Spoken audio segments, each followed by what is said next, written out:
बाबा श्याम हारे का सहारा, लख दातार खाटू श्याम जी, नीले घोड़े का सवार मौर्य नंदन, खाटू नरेश और शीश का दानी। जितने निराले बाबा श्याम के नाम और भक्त हैं, उतना ही रोचक इनका इतिहास है। आज हम जानेंगे कि आखिर क्यों राजस्थान में सीकर जिले के एक गांव खाटू के नरेश खाटू श्याम जी को पूरी दुनिया में शीश के दानी के नाम से भी क्यों जाना जाता है। कौन है खाटू श्याम जी और कैसे बने बाबा श्याम, इन सब के पीछे कौन सी पौराणिक कथा है।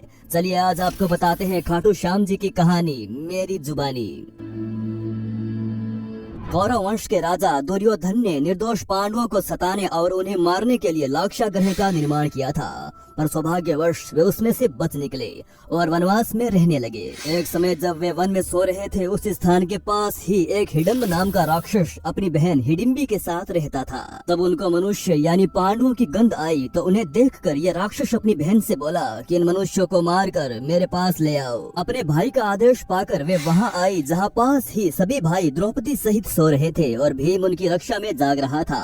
भीम के स्वरूप को देखकर हिडिम्बी उस पर मोहित हो गई और मन ही मन ये सोचने लगी कि मेरे लिए उपयुक्त पति यही हो सकता है। उसने भाई की परवाह किए बिना भीम को पति मान लिया और कुछ देर बाद हिडिम्बी के वापस ना लौटने पर हिडिम्बासुर वहाँ आया और स्त्री के सुंदर भेष में अपनी बहन को भीम से बातें करता देखकर बड़ा क्रोधित हुआ। उसके बाद हिडिम्बी के अनुनय विनय से माता कुंती व युधिष्ठिर के निर्णय से दोनों का गंधर्व विवाह हुआ। उपरोक्त अवधि के अंतर्गत हिडिम्बी गर्भवती हुई और एक महाबलवान पुत्र को जन्म दिया। बाल रहित होने से बालक का नाम घटोत्कच रखा गया। हिडिम्बा ने कहा कि मेरा भीम के साथ रहने का समय समाप्त हो गया है और आवश्यकता होने पर पुनः मिलने के लिए कहकर वह अपने अभिष्ट स्थान पर चली गई और साथ ही घटोत्कच भी सभी को प्रणाम करके आज्ञा लेकर उत्तर दिशा की ओर चला गया। जल्द ही श्री कृष्ण के कहने पर मणिपुर में मुरदेती की लड़की कामकंटका से गंधर्व विवाह हुआ। वह कुछ समय बीतने के बाद उन्हें महान पराक्रमी पुत्र को जन्म दिया, जिसके शेर की भांति सुंदर केशों को देखकर उसका नाम बर्बरिक रखा गया। बल की प्राप्ति के लिए उसने देवियों की निरंतर आराधना करके उससे तीनों लोकों में किसी में भी उसके जैसा बल ना हो, ऐसा दुर्लभ अतुलनीय बल का वरदान पाया। देवियों ने बर्बरिक को कुछ समय वही निवास करने के लिए कहा और कहा कि एक विजय नामक ब्राह्मण आएंगे, उनके संग में तुम्हारा और अधिक कल्याण होगा। आज्ञा अनुसार बर्बरिक वही रहने लगे। तब मगध देश के विजय नामक ब्राह्मण वहाँ आए और 7 शिवलिंगों की पूजा की, साथ ही विद्या की सफलता के लिए देवियों की पूजा की। ब्राह्मण को स्वप्न में आकर कहा कि सिद्ध माता के सामने आंगन में साधना करो, बर्बरिक तुम्हारी सहायता करेगा। ब्राह्मण का आदेश पाकर बर्बरिक ने साधना में विघ्न डालने वाले सभी राक्षसों को यमलोक भेज दिया। उन असुरों को मारने पर नागों के राजा वासुकी वहाँ आए और बर्बरिक को दान मांगने के लिए कहा।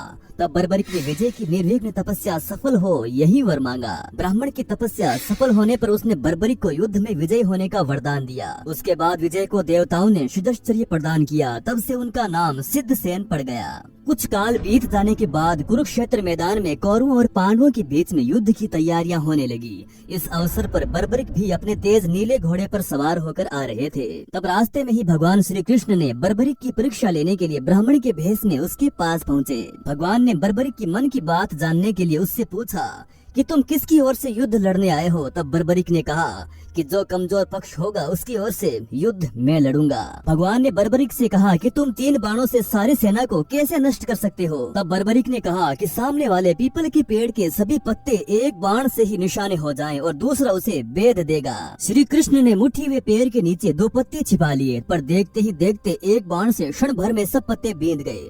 तब श्री कृष्ण ने देखा वास्तव में ये एक बार में सबको यमलोक भेज सकता है। तब ब्राह्मण बने भगवान कृष्ण ने बर्बरिक से याचना की। तब बर्बरिक ने कहा कि हे ब्राह्मण क्या चाहते हो।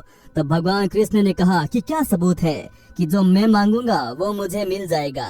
तब बर्बरिक ने कहा कि जब वचन की बात की है तो तुम प्राण भी मांगोगे तो मिल जाएंगे। तो ब्राह्मण के भेष में नटवर बोले मुझे तुम्हारा शीश का दान चाहिए। यह सुनकर बर्बरिक स्तब्ध रह गए और बोले मैं अपना वचन सहर्ष पूरा करूंगा, पर सत्य कहो आप कौन हो। तब भगवान नटवर ने अपना विराट स्वरूप बताते हुए कहा कि मैंने ये सोचा कि यदि तुम युद्ध में भाग लोगे तो दोनों कुल पूर्णतया नष्ट हो जाएंगे। तब बर्बरिक ने कहा कि आप मेरा शीश का दान तो ले लीजिए, पर मेरी एक इच्छा है कि मैं युद्ध को आखिर तक देख सकूं। तब भगवान ने कहा कि तुम्हारी ये इच्छा जरूर पूरी होगी। तब बर्बरिक ने अपना शीश धड़ से काट कर दे दिया। उसके बाद भगवान ने बर्बरिक के शीश को अमृत जड़ियों के सहारे पहाड़ के ऊंचे शिखर पर उगे एक पीपल के पेड़ पर स्थापित कर दिया।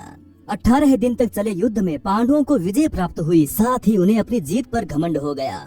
तब श्री कृष्ण उन सबको लेकर वहां पहुंचे जहां बर्बरिक का सिर स्थापित था। बर्बरिक के सामने पांडव अपनी अपनी वीरता का बखान करने लग गए। तब बर्बरिक के सिर ने कहा कि आप सबका घमंड करना व्यर्थ है, जीत श्री कृष्ण की मृतिज्ञ से ही मिली है। बर्बरिक ने कहा कि मुझे तो इस युद्ध में श्री कृष्ण का सुदर्शन चक्र ही चलता नजर आया था। इसके बाद बर्बरिक चुप हो गए और आकाश से फूलों की वर्षा होने लगी। तब भगवान कृष्ण ने प्रसन्न होकर बर्बरिक को वरदान दिया कि कलयुग में तुम मेरे श्याम नाम से पूजे जाओगे और तुम्हारे स्मरण मात्र से ही सभी मनोरथ पूर्ण होंगे। हे भगवान, सभी भक्तों पर अपनी कृपा दृष्टि बनाए रखना। जय श्री खाटू वाले श्याम जी की। राधे राधे। दोस्तों, वीडियो अगर जरा भी अच्छा लगा हो तो वीडियो को लाइक जरूर कीजिएगा, अपने प्यारे मित्रों के साथ शेयर कीजिएगा और हमारे और आपके इस चैनल को सब्सक्राइब भी जरूर कीजिएगा। धन्यवाद।